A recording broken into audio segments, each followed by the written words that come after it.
quest to live forever. In fact, as impossible as it seems, the first people that will live to be 1,000 may have already been born. There's a fair probability that quite a lot of people who are alive today will be able to live to 1,000. But how do we get from being mere mortals to being immortal? The day you're born, you are ultimately headed toward death.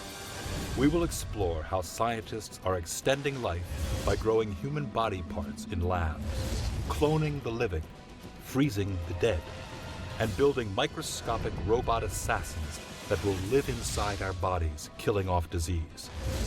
This series investigates how the impossible is becoming possible and what it might mean in the future. Eternal life should be every person's right.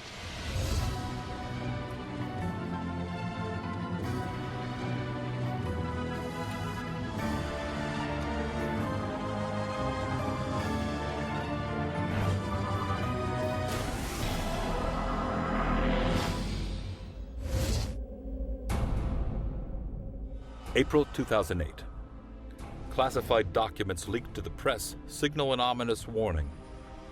The U.S. government is carrying out a covert operation to collect every newborn baby's DNA without consent.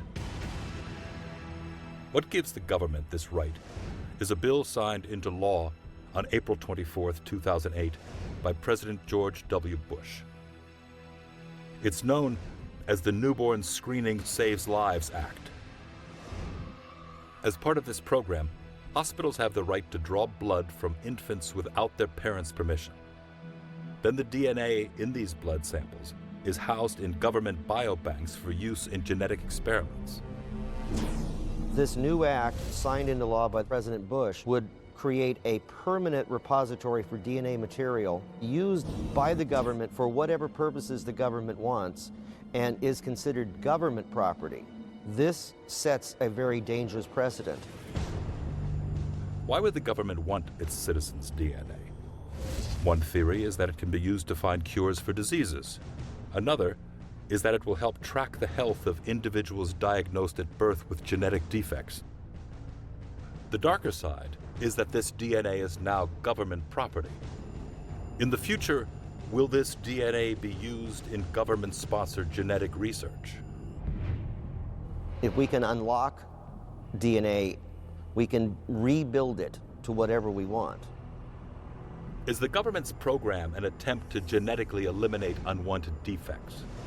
Or could it be that what's driving this science is something else? Man's quest to extend life forever.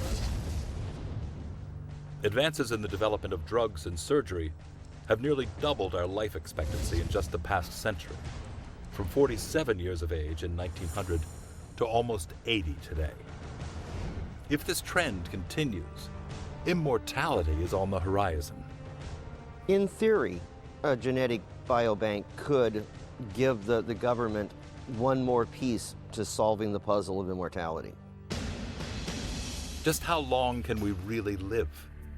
Meet Gertrude Baines and Walter Bruning, the oldest living woman and man in the United States. Gertrude was born on April 6, 1894. She's 115 years old. Walter was born on September 21st, 1896. He's 113 years old. According to government life expectancy charts, they should have each died by sometime in the 1970s. They've seen a lot of changes in their lives. They were small children during the Spanish-American War of 1898, aged 20 and 17 at the start of World War I. They likely spent their childhood without ever seeing an electric light bulb.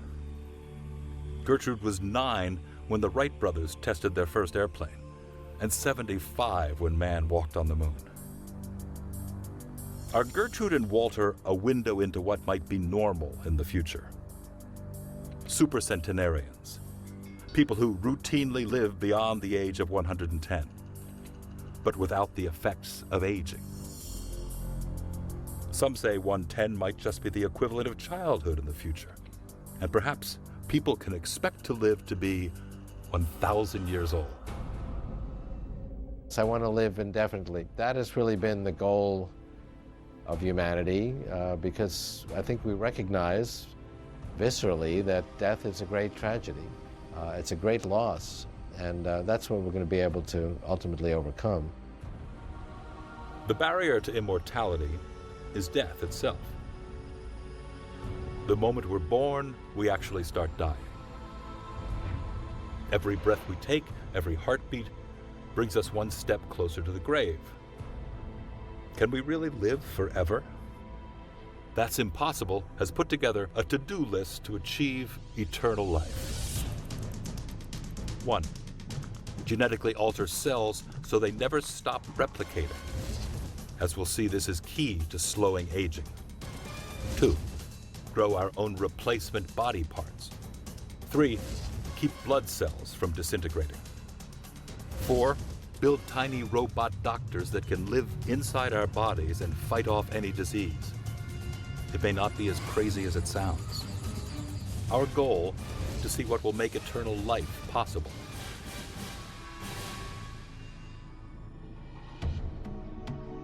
We have come to accept death as one of life's certainties. Our body deteriorates as it ages. The day you're born, you are ultimately headed toward death. I'm Charlie Rocamboli, and I'm an emergency room physician. We have a finite number of cell divisions our cells in our body can have. It's almost like how much gas you have in the engine. And as we approach that limit, our cells have a tendency to regenerate less often until they ultimately stop. As we get older, our body loses the ability to repair itself. Outwardly, we can see our bodies aging from the changes in our appearance. Age is least kind to our skin. Skin contains several molecules, some of the most important of which are collagen and elastin. And elastin is just what it sounds like. It's an elastic tissue. And young skin's going to stretch and snap very well back into position. That's why you really don't get wrinkles when you're young. However, with time and age and gravity, that skin has a tendency to wrinkle, and it also loses ability to get snapped back into position. While the effects of aging on skin are visible, similar changes occur inside us as well. Muscle fibers shrink, the mineral content of our bones decrease, making them more brittle, and heart cells decline, leading to a slower rate of pumping. Even while maintaining the healthiest lifestyle, it seems we are genetically programmed to die. But in truth and legend, there have always been exceptions, like the biblical character Methuselah, whose life is said to have spanned over 900 years. According to the Old Testament book of Genesis, quote, "And all the days of Methuselah were 969 years, and he died." Methuselah is one of the biblical patriarchs, and he is supposed to have lived to be 969 years old, the oldest person on record, at least in the Bible. Some biblical scholars believe that in the process of translating the Bible, some of the figures were distorted, and units that were supposed to be months were actually counted as years.